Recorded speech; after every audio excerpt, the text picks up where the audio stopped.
ओहो कि खरा ये खरा तरारे काम करवा भारी कष्ट बिलबाड़ी काम केते कष्ट जे करूची से जानुची। हो प्रभु अरे जी बही ती पकई दे टोकाटा कुआडे गला। ओहो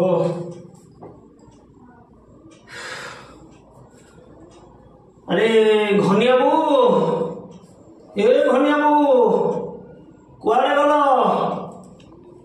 घनिया। अरे पानी गिलास तो बाबा आनिलु। बाबा पानी नियो। हाँ हाँ हाँ हाँ बाबा बसिलु बसिलु बसिलु।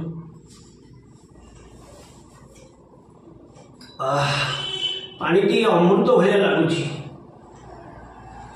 कुआडे बाबा बहीटी पकई देकी जाइथिलु रे। मामा सब साग बाछिया जाइथिलि।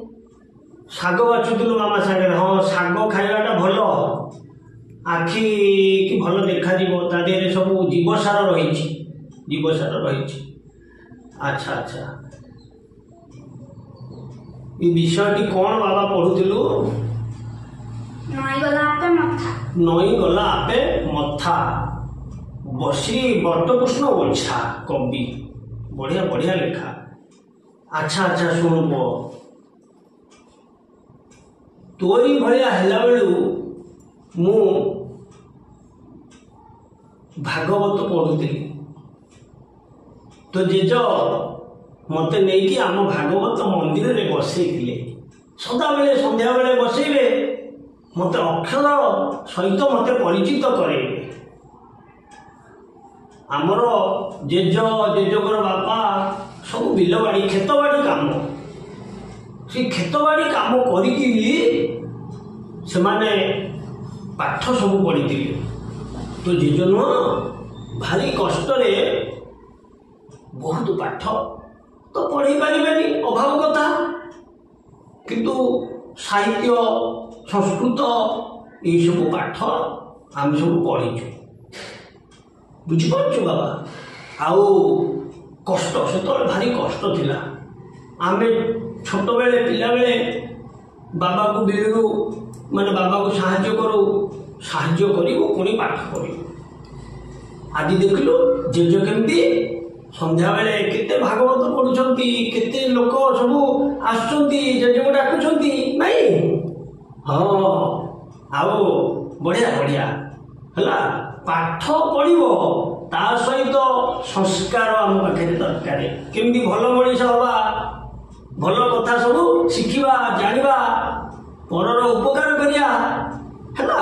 हाँ ये जो नई गला आपे मथा कविताटी ये हला कौन ना आमर गोपबंधु दास आउ आमर अनंत ये दी जन गोटे कथोपकथन गोटे कथबार्ता है।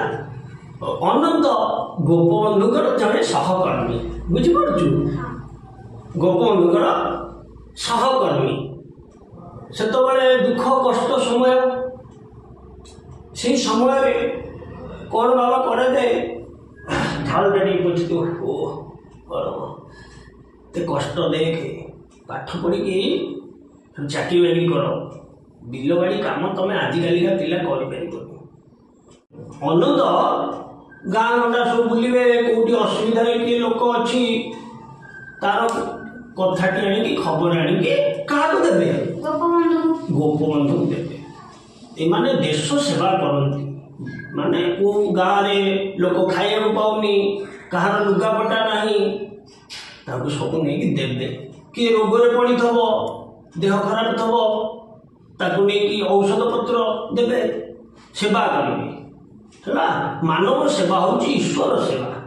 आम जदि गरीब लोक को साहाय्य करवा ताले ठाकुर संतुष्ट हे आमर किसी बाबा असुविधा हेनी आम सदा बेले सुविधा चलवा। तेणु एमती घटना दिने कौन भल लगे तो। हाँ घटना कौन ना दिने अनंत किसी पैसा संचय करके रखी कौन भाई रखी ना गोटे साइकेल टे किणवे गाँ रास्ता बहुत दूर को जीवा पड़ूला କାହାକୁ ଯିବାକୁ ପଡୁଥିଲା? ଅନନ୍ତକୁ ଯିବାକୁ ପଡୁଥିଲା। ବଢିଆ, ମୋ ପୁଅ ଭଲ ମନେ ରଖି ଦଉଛି। ସେଠି ସିଏ ଟିକେ ଦୂର ବାଟକୁ ଟିକେ ସାଇକେଲ ହେଲେ ଶୀଘ୍ର ପଳେଇବେ। ସିଏ ସେଇଟା ଚିନ୍ତା କରିଥିଲେ, ପାଦରେ ଚାଲି ଚାଲି କେତେ କଷ୍ଟରେ ଯିବି, ସାଇକେଲ ଟିକେ କିଣିଦେଲେ କମ ସମୟରେ ଅଧିକ ଲୋକଙ୍କ ପାଖରେ ପହଞ୍ଚି ପାରିବି। ଏଇ କଥା ଭାବିକି ସିଏ ପଇସା କିଛି ରଖିଥିଲେ। ଇଚ୍ଛା ଥିଲା ତାଙ୍କର ସାଇକେଲଟିଏ କିଣିବେ। ଏଇ କଥା ଗୋପବନ୍ଧୁ ଜାଣିଗଲେ। ଗୋପବନ୍ଧୁ କହିଲେ କଣ ନା ମିଛରେ କହିଲେ, ଆଚ୍ଛା ଅନନ୍ତ, ମୁଁ କିଛି ଅଭାବରେ ପଡ଼ିଛି, ମତେ ପଇସା ଟିକେ ସାହାଯ୍ୟ କରିବ, ମୁଁ 2-4 ଦିନ ଭିତରେ ଦେଇଦେବି। ହେଲା, ଗୋପବନ୍ଧୁ କଣ କହିଲେ?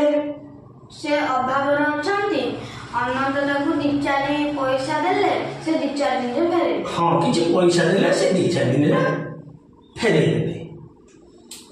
ଅନନ୍ତ ମନ ଦୁଃଖ ହେଲା, ତଥାପି ଆଉ କିଛି ବାଟ ପାଇଲାନି।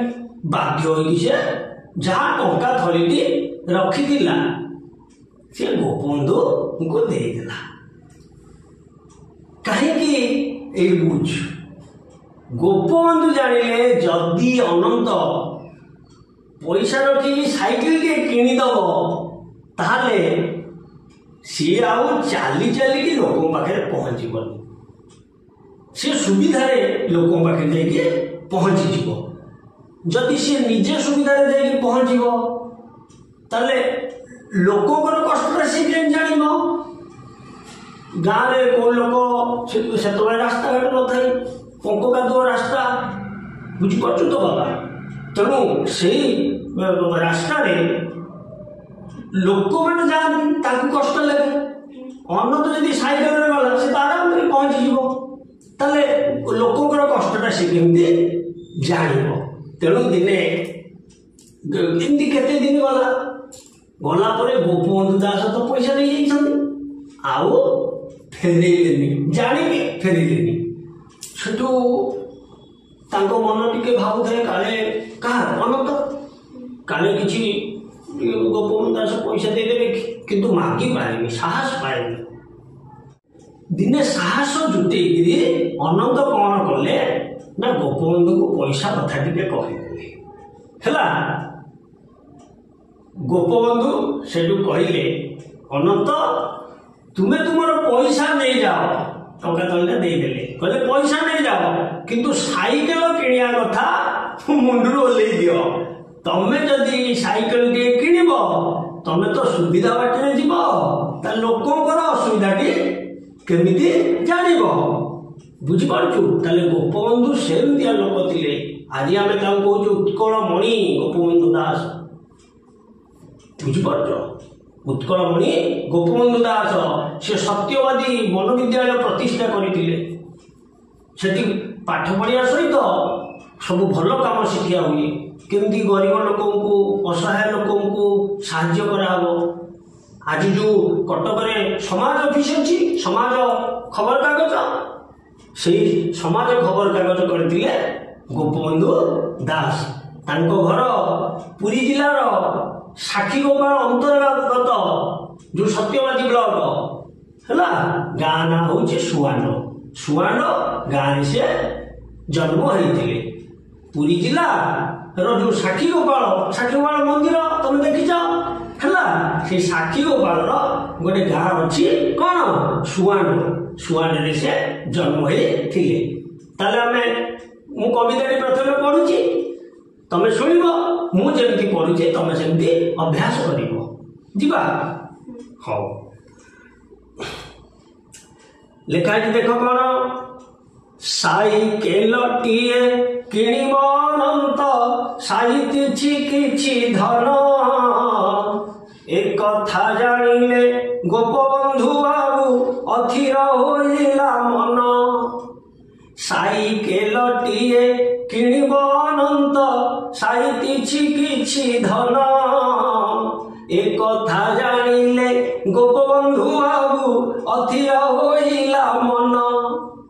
ମନ କଥା ମନେ ରଖି ଗୋପବନ୍ଧୁ କହିଲେ ଅଭାବ ଭାରି, ଟଙ୍କା ଥିଲେ ଦିଅ देवी मु अनंत गले दिन 2 4 तार अर्थ होला सेया पैसा मागिले किए से गोपबंधु मागिले क्या मागिले अनंत को मागिले मत पैसा दियो 2-4 दिन पर मु तुमको फेरे देवी। अच्छा तुम पढ़िल साइकेलटिए किनिब अनंत साई किछि धन एक कथा जानिले गोपबंधु बाबू अथिर होइला मन साइकेलटिए किनिब अनंत साई किछि धन एक कथा जानिले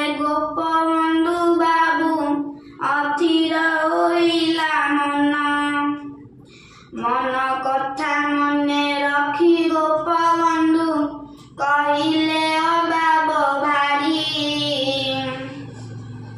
टंका छिले दिया देवी मु अनंत गले दिन 2 4 बढ़िया बढ़िया होची तापर पंक्ति मु बुझौची टंका थड़ी आनी थोइले अनंत दासे आपणक पासे हाथे धरी थड़ी चाहिले निमिषे दुख मिसादर हासे टंका थड़ी आनी थोइले अनंत दासे आपणक पासे हाथे धरी थड़ी चाहिले निमिषे दुख मिसादर हासे 4 दिन जाई 4 मास गला बरसे भी गला पूरी गोपबंधु बाबू देले नहीं टंका अनंत होइले झुरी।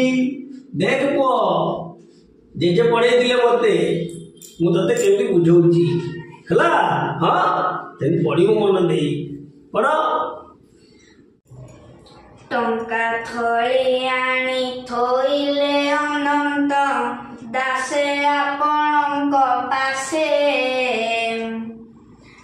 हाथे धरी थड़ी चाहिले निमिषे दुख मिसादर हासे। बढ़िया बढ़िया टंका थड़ी आनी थोइले अनंत दासे आपणक पासे हाथे धरी थड़ी चाहिले निमिषे दुख मिसादर हासे।